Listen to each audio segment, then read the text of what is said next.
하나님께서 우리에게 주신 말씀 한 말씀 보겠습니다. 마가복음 2장 16절 17절 말씀인데요.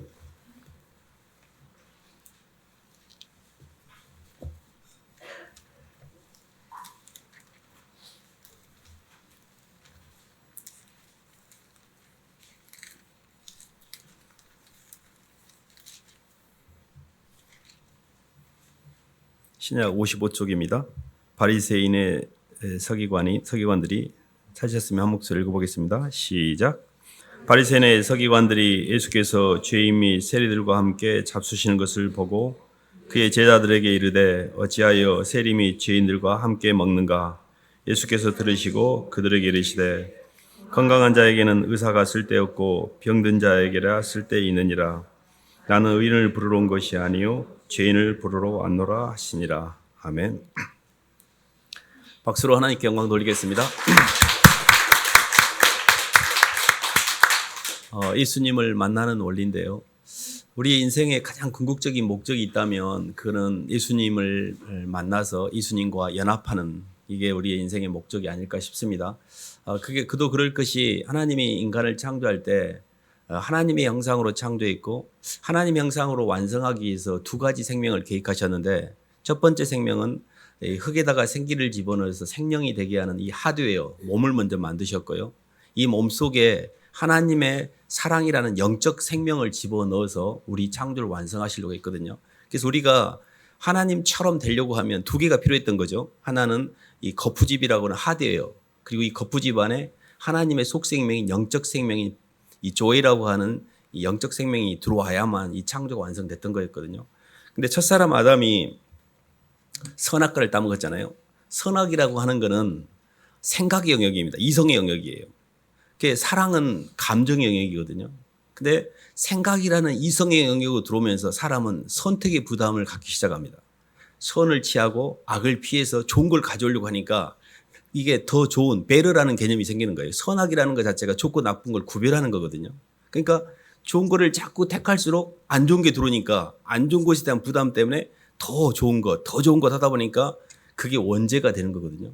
더 좋은 걸 가지려고 하면 그 덜 좋은 것을 버리고 더 좋은 걸 갖기 위해서 뭔가 때로는 화를 내야 되고, 때로는 주먹질도 해야 되고, 남이 나보다 더 좋은 걸 갖고 있으면 뺏기도 해야 되고, 또 뺏기 위해서 사기도 쳐야 됩니다. 이거를 파생죄라고 그래요. 원죄라고 하는 것은 하나님이 우리에게 주신 것은 다 사랑이고 좋은 거였는데 내가 그거를 나누기 시작하면서부터 인생이 힘들어진 겁니다. 그래서 생각의 영역으로 한 거예요. 감정이라는, 사랑이라는 이 안에 감동받을 수 있는 능력이 아니라 자꾸 머리를 굴리고 계산을 하고 냉소적이고 냉담해지고 굉장히 시니컬해지고 자꾸 뭔가를 머리를 굴리는 것이 그게 멋진 것처럼 보이고 손해 안 보려고 하고, 이런 모든 게 우리가 하나님을 떠나서 마귀가 우리에게 들어온 결과물이기도 하거든요. 로마서 한 말씀 봐볼까요?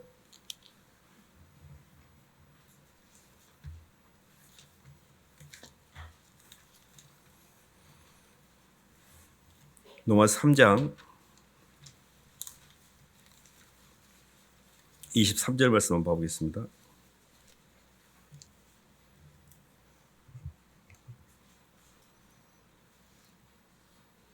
23, 24절 말씀입니다. 모든 사람이, 시작.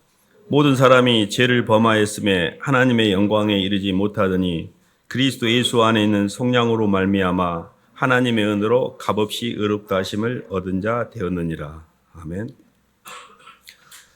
이렇게 사람에게 있어서 인생의 가장 큰 문제는 하나님의 임재라고 하는 사랑이 내게 전달되지 않으므로 환경이라는 이 자의식과 사람이라고는 소속감, 이 소속의식에 끌리는 현상이거든요. 그래서 우리는 끊임없이 내 행위를 통해서 내 자아를 채워야 되고, 옆에 사람의 인정을 통해서 소속감을 느껴야만, 그게 잘 배합되어야만 살맛을 느끼는 거거든요.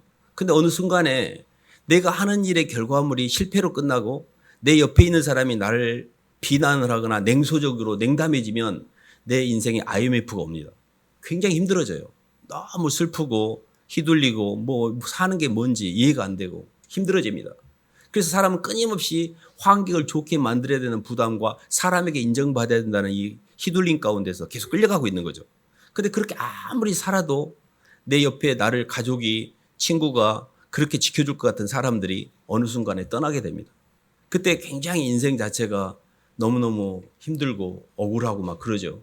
그래서 이런 모든 우리 시공간 안에서 인간이 움직이는 어떤 행위 자체가 우리의 노력을 통해 뭔가를 많이 발버둥 치고 있지만 우리 안을 채우기에는 턱없이 부족합니다. 그래서 우리가 영적으로 이렇게 지향하는 바는 뭐냐면 본질적으로 변하지 않는 사랑으로 우리 안을 채우는 겁니다. 그게 예수님의 사랑이에요. 예수님만 유일하게 나를 있는 그대로 사랑하셨고 순수 사랑이십니다. 가장 순도가 높아요. 사람의 사랑, 환경적인 이런 모든 것들은 다 가변적이고 조건적입니다. 그런 것들은 내 입맛에 맞을 때 좋은 거지 어느 순간에 등을 돌리거든요. 근데 왜 예수님의 사랑이 안 느껴질까? 저는 이 고민을 많이 했습니다. 왜 나는 예수님이 안 느껴질까? 그래서 저는 그 답을 오늘 본문 말씀을 통해 건강한 자에게는 의원이 필요 없고 의사가 필요 없고 병든 자에게 필요 있고 주님이 의인을 부르러 온 게 아니라 죄인을 부르러 오셨다는 말에 힌트를 얻기 시작했습니다. 그게 뭐였는가 하니 제가 굉장히 교만했다는 걸 알게 됐어요. 저는 제가 의인인 줄 알았습니다. 제가 괜찮게 제 인생을 산 줄 알았어요.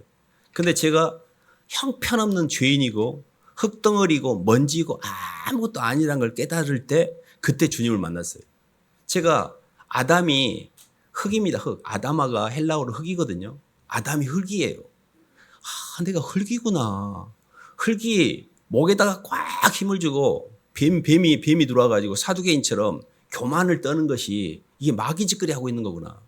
제가 얼마나 목에 힘주고 산지를 그때 알았습니다. 너무 목이 곧아서 목이 곧은 짐승이에요. 그래서 왜 주님을 못 만나는가? 그 첫 번째는 내 마음에 너무 많은 욕망이 차 있게 들었습니다. 저희가 이렇게 선악과를 따먹으면요, 선악을 통해서 망상이 생깁니다. 오늘 내가 어느 도시에 가지고 사업을 계획해가지고 돈을 벌면 그 큰 돈으로 내 집에 있는 식구들한테 자랑을 하고 이렇게 하고 굉장히 망상이 커져요. 선악과는. 근데 능력치는 떨어집니다. 그 사람은 항상 상상의 나래를 펼거든요. 이 망상의 세계에 살고 있어요. 이 선악과가 끊임없이 망상을 줍니다. 그리고요, you can do it, dream big, 비전 이런 말들은 내 자아에 힘을 주는 마귀의 선동술이에요. 끊임없이 저는 그런 생각에 많이 잡혀가지고 젊은 시절에 그게 나쁜 게 아닙니다. 자기 개발을 하고 열심히 꿈을 크게 가지고 막 비전을 갖고 막 노력하고 이게 굉장히 멋진 삶인 줄 알았어요. 근데 항상 제 자신이 꿈을 꿨던 것에서 이루어지지 않는 현실에 대해서 어택을 당했어요. 뭐가 문제지? 열심히 사는데 왜 이렇게 인생이 힘든 거야? 이 답을 잘 못 찾았습니다. 그게 마귀가 주는 선악과의 선동술이라는 것을 제가 이해하기는 시간이 많이 걸렸어요. 내게는 사랑은 없고 욕망밖에 없구나. 내 안에 욕망이 가득 차 있기 때문에 주님이 안 보였던 거구나. 그래서 성경 말씀을 읽으면서 심령이 가난한 자는 복이 있나니 천국이 너희 것이요. 마음이 청결한 자는 복이 있나니 저가 하나님을 만날 것이요. 심령이 가난한 게 중요한 거구나. 나는 왜 이렇게 심령이 가난하지 않고 복잡하고 막 너무 많이 차 있는데 심령이 가난하다는 것은 주님께 모든 걸 맡기고 자유로워진 상태예요. 그래서 첫 번째 주님을 만나는 원리의 가장 핵심이 뭐냐면 마음을 다 비우셔야 돼요. 내려놓으셔야 돼요. 내 욕망이 너무 많이 차 있기 때문에 주님이 내게 들어오려고 해도 들어올 공간이 없는 거예요. 그래서 굉장히 그 예수님을 잘 만나는 사람들 특징 보면 굉장히 순수합니다. 울컥하는 게 있어요. 울컥. 그래서 마귀가 우리에게 선악과로 들어오면 굉장히 이 냉소적이고 냉담해진다고 그랬잖아요.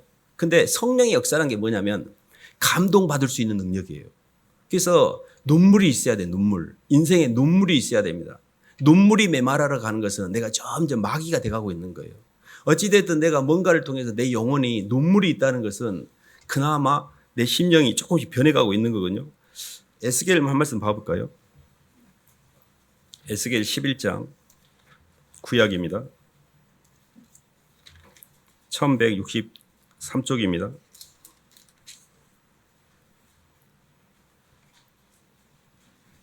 에스겔 1163쪽 11장 19절 20절 한번 읽어보겠습니다. 내가 그들에게 한 마음을 시작. 내가 그들에게 한 마음을 주고 그 속에 새 영을 주며 그 몸에서 돌 같은 마음을 제거하고 살처럼 부드러운 마음을 주어 내 율례를 따르며 내 규례를 지켜 행하게 하리니 그들은 내 백성이 되고 나는 그들의 하나님이 되리라. 아멘. 굉장히 돌 같은 내 마음이 강팍해지고 딱딱해졌던 내 마음이 하나님께서 그 강팍했던 그 돌 같은 마음을 제하해 주시고 부드러운 마음을 주신다고 했거든요. 그래서 성령이 역사하려면 굉장히 부드러워지셔야 됩니다. 그 말은 뭐냐면 긍휼히 여기는 마음이 있어야 되고 애통하는 마음이 있어야 되고 사람을 보면 짠하게 여기는 마음이 있어야 되고 머리를 쓰는 게 아니라 마음을 쓸 줄 알아야 돼요. 그래서 마음을 자꾸 여는 사람은 주님을 만나는 게 굉장히 쉽습니다. 근데 거기서도 계산을 때려요. 저거 맞는 거야? 의심을 하는 거예요. 계속 머리를 쓰는 거예요. 목사님 설교를 들을 때도 마음으로 받는 사람이 있고 머리로 받는 사람이 있어요. 다 갈라내고 그냥 내가 다 알고 있는 말 막 이러면서 이 말씀 자체가 목사님이 하는 말이 새로운 말이 없습니다. 하나님 말씀이라는 게 계속 영적인 언어를 똑같이 반복하고 있는 거잖아요. 근데 똑같이 들었던 말씀이 마음을 열고 들을 때는 그게 굉장히 깊이 다가옵니다. 근데 마음을 안 열고 머리로 들으면 목사님은 성경 공부도 안 하시나 왜 똑같은 말만 계속 하시지? 이렇게 생각을 해요. 근데 영적으로 볼 때 그 영적인 깊이의 세계를 내가 아직 알고 있는 게 아닙니다. 그래서 계속해서 이렇게 내 마음 속에 이렇게 부드러운 마음이 들어올 수 있는 핵심이 뭐냐면 성령의 임재예요. 그래서 저희가 예수님을 믿고 마음 가운데 성령이 들어오면 그때부터 감동을 받고 긍휼히 여기는 마음이 생기고 애통하는 마음이 생기고 짠한 마음이 생기고 전혀 다른 세계가 열려요. 이게 굉장히 중요한 영역입니다. 그래서 히브리서 12장 15절에도 이런 말이 있습니다. 너희는 돌아보아 하나님의 은혜에 이르지 못하는 자가 있는가 두려워하고 이로 말미암아 쓴뿌리가 나서 많은 사람을 괴롭게 하고 쓴뿌리라는 것은 뭐냐면 하나님의 은혜가 점점 내게서 빠져나가는 거예요. 하나님의 은혜도 없는데 거기에 사람이 그나마 있었던 사람에 대한 신뢰까지 다 뺏어가는 거예요. 그럼 내 마음은 강팍하게 돼요. 쓴뿌리가 나요. 화가 나요. 그래서 단단한 돌처럼 굳어지고 아무에게도 마음을 안 열게 돼요. 근데 주님한테도 마음을 안 열게 돼요. 그러게 되면. 그래서 절대 마음을 단단하게 하지 말고 부드럽게 하셔야 돼요. 그리고 부드럽게 하는 방법이 뭐냐면 고백입니다. 하나님 죄송해요. 제가 살아온 삶이 조금 고단하다 보니 제가 모든 것에서 시니컬하고 냉소적이고 냉담해지고 비판적이고 제가 그랬어요. 하고 내 속에 있는 감정을 그대로 주님 앞에 고백하기 시작하고 이 마음을 절대 부드럽게 하셔야 돼요. 마음을 절대 강팍하게 하거나 닫으면 주님이 들어오는 통로가 막힙니다. 이게 가장 치명적으로 우리가 조심해야 될 부분이고 저희들이 궁극적인 목적이 뭐냐면 예수님을 만나는 것입니다. 근데 예수님을 만나는데 어떻게 예수님을 만나지? 이런 부분에 대해서 제가 이렇게 말씀을 드리는데 첫 번째는 내가 흙이구나. 먼지고 아무것도 아니구나. 라는 내가 죄인이라는 걸 인정하는 것이고요. 두 번째가 이 마음을 이렇게 부드럽게 하나님 제가 잘 안 돼요라고 이런 부분인 것이거든요. 한 말씀만 더 봐볼까요? 누가복음 11장 한번 봐보겠습니다.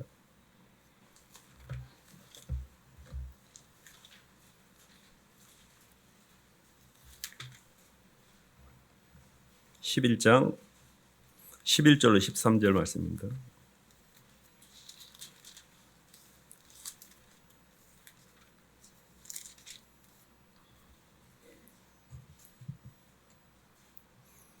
너희 중에 아버지 된 자로서 시작. 너희 중에 아버지 된 자로서 누가 아들이 생선을 달라 하는데 생선 대신에 뱀을 주며 알을 달라 하는데 정갈을 주겠느냐. 너희가 악할지라도 좋은 것을 자식에게 줄 알거든 하물며 너희 하늘 아버지께서 구하는 자에게 성령을 주시지 않겠느냐 하시니라. 아멘. 그 앞에 구하라 찾으라 두드리라 하는 그 모든 내용이 결국은 성령을 구하라는 것이고 성령을 찾으라는 것이고 성령을 두드리라는 것이거든요. 그래서 사실은 우리의 신앙에 있어서 가장 본질적으로 이렇게 가장 핵심적 개념이 뭐냐면 성령을 받았는가 이 개념입니다. 성령이라고 하는 것은 예수님이 나를 사랑하셨다는 것을 내 마음속에 예수님을 받아들이고 그 예수님의 사랑과 은혜에 의해서 내가 울컥하는 감동받은 마음이 있으면 성령을 받으신 거예요. 성령을 받은지 안 받은지 헷갈릴 수 있습니다. 근데 성령을 받더라도 내 속에 계속해서 예수님이 내 영이 내 안에 들어왔어도 내 지정이는 아직 혼의 상태는 아직 옛사람이기 때문에 굉장히 생각과 감정과 의지가 아직은 오픈이 안 돼 있어요. 그래서 예수님을 믿고 신앙의 여정 가운데 이렇게 성장한다는 건 뭐냐면 잘못되고 그릇되어진 나의 생각을 하나님의 말씀을 통해서 다시 세팅하는 거예요. 재해석하는 거. 의식의 지평을 넓히는 겁니다. 근데 그게 가장 핵심적 개념이 뭐냐면 원과한으로 세상을 보지 않고 사랑으로 보는 거예요. 하나님은 내게 있어서 사랑인데 자꾸 내가 내 인생을 보는 관점이 선과 원과 한이다 보니까 항상 거기에 저항이 생기고 원하지 않는 것에 대한 힘듦이 오는 거거든요. 근데요, 모든 게 사랑이에요. 모든 게 사랑이라고 해석을 할 수만 있다면 나는 말씀 단계를 통과한 겁니다. 가령 예를 들어보면 이런 건데요. 사도 바울이 고린도서 12장에 보면 육체의 가시를 위해서 기도를 합니다. 근데 하나님께서 그 육체에 가신 그 기도한 내용을 고쳐준 게 아니고 환경을 고쳐준 게 아니고 그 사도 바울 속에 있는 의식을 고쳐줘요. 그러니까 우리는 인생에 있어서 환경이나 사람이 문제라고 생각하지만 그 환경과 사람이 휘둘리고 있는 내 의식의 문제를 보실 줄 알아야 돼요. 인생의 모든 것은 의식의 싸움입니다. 강한 의식을 갖고 있는 사람은 강하게 표현하고요.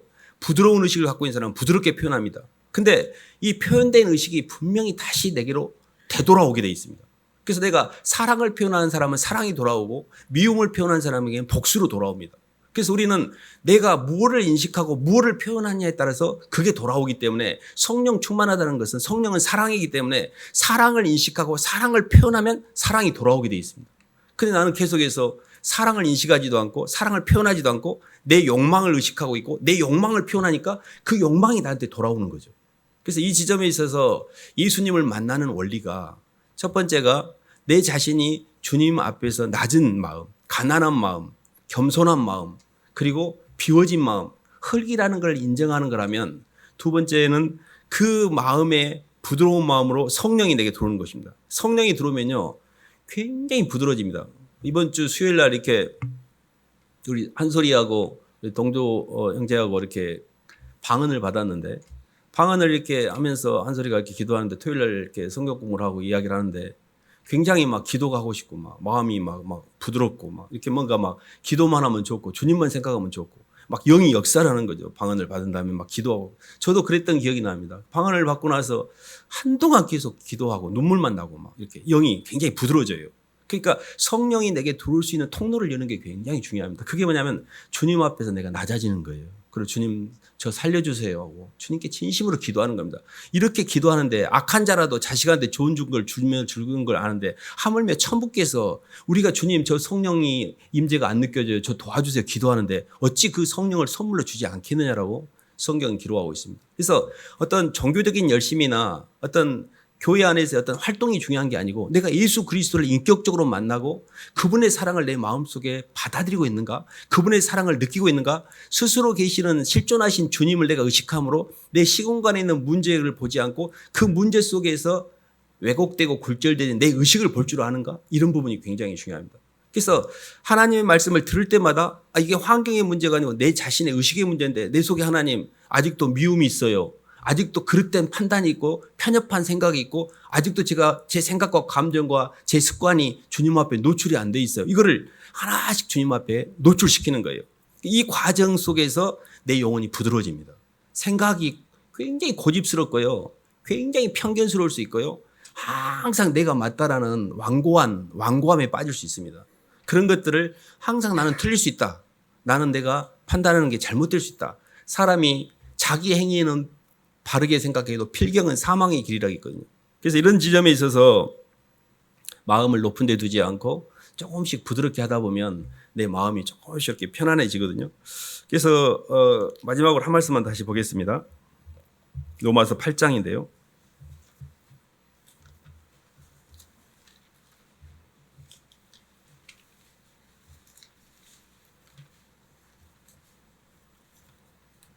(8장) 1, 2절 말씀 읽어보겠습니다.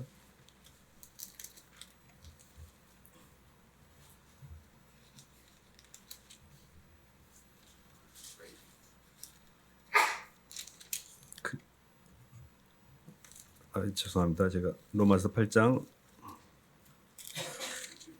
그러므로 사실씀 읽어보겠습니다. 시작. 그러므로 이제 그리스도 예수 안에 있는 자에게는 결코 정죄함이 없나니 이는 그리스도 예수 안에 있는 생명의 성령의 법이 죄와 사망의 법에서 너를 해방하였음이라. 아멘. 신앙의 여정 가운데에서 정말 이게 가장 그 영적으로 진수가 담겨 있는 말씀 중에 하나입니다.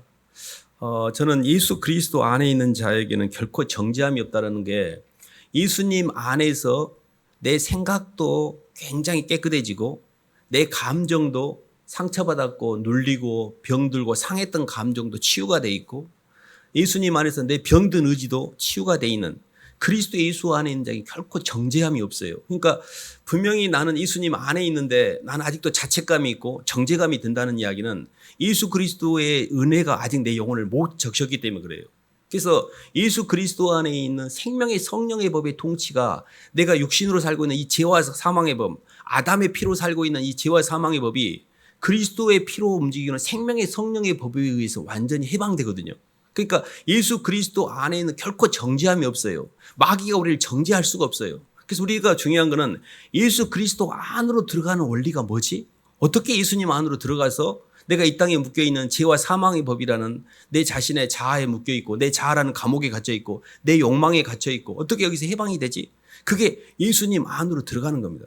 그게 생명의 성령의 법의 통치를 받는 거예요. 그래서 끊임없이 하나님의 말씀으로 이렇게 내가 인도를 받고 그 말씀을 내 안에 품고 그 말씀을 내가 말씀에 참여한다고 하는데 말씀을 통과시키셔야 돼요. 그게 뭐냐면 하나님 말씀대로 행해보는 거예요. 그러니까 내가 하나님 말씀을 왜 듣고 그 성령이 왜 내게 역사하지 않냐면 하나님 말씀을 듣기만 하고 통과만 시키지 귀로만 통과시키지 내 몸으로 통과가 안 되기 때문에 그래요.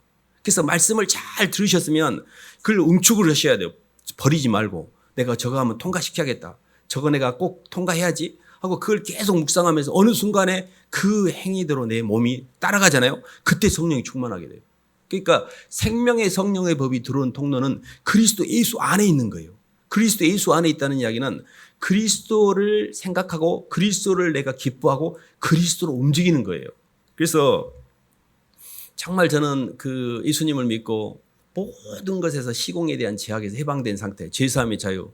우리 주찬이가 간증했던 것처럼 뭔가 이렇게 자유로 하는 느낌을 조금씩 알아가는 그렇게 시간과 공간에 묶여있고 내 욕망에 묶여있고 율법에 묶여있던 내 자아가 조금씩 해방되어 가는 느낌. 그게 생명의 성령의 법이 통치를 받는 거거든요.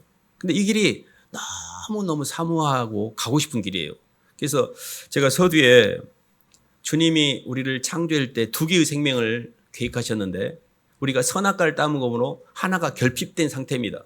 예수님이 십자가상에서 죽으시고 부활하셔서 죽으실 때 내가 다 이루었다 이렇게 표현하시거든요. 그 말은 부족했던 두 번째 부분을 완성하셨다는 뜻이에요. 그래서 오순절 때 성령이 우리 속에 오셔서 모든 육체에 하나님의 영이 부어지는 거예요. 그래서 완벽하게 예수님은 십자가의 대속의 은혜와 부활 승천하심으로 성령이 우리에게 들어오므로 우리가 이 땅에서 부족했던 그 결핍된 부분 모든 사람이 죄를 범하였음에 하나님의 영광에 이르지 못한 그 결핍된 이 쇼트가 난 이 부분을 예수님의 대속의 사역을 통해 벌충해 주신 거예요. 그래서 우리는 예수님 안에서만 우리 창조 완성되게 놓으셨어요. 그래서 예수님을 진심으로 사랑하고 그분의 사랑을 내 심령 가운데 받아들여 그분과 내가 연합할 수만 있다면 성령의 임재를 내가 받아들이고 그분과 내가 하나가 될 수 있다면 이게 창조 완성이 되는 거고 시공에 대한 부담이 그때 면제가 되는 겁니다. 우리는 이 길을 향해서 계속 가고 있는 거죠. 근데 아직 내 겉사람의 생각과 감정과 내 습관이 아직 하나님 말씀에 완전히 노출이 안 돼 있는 상태예요. 아직도 내가 거짓된 생각에 휘둘리고 아직도 내가 거짓된 소속감을 의지하고 있고 아직도 내가 병든 의지를 가지고 내 힘으로 뭔가를 해내려고 하고 있고 아직도 내 자신에서 좌절하지 않고 내가 유캔두잇 할 수 있다고 아직도 착각을 하고 나의 자신에서 절망을 해야 되는데 아직도 희망을 갖고 있는 거예요. 그렇기 때문에 주님이 들어올 수 있는 공간이 없는 겁니다.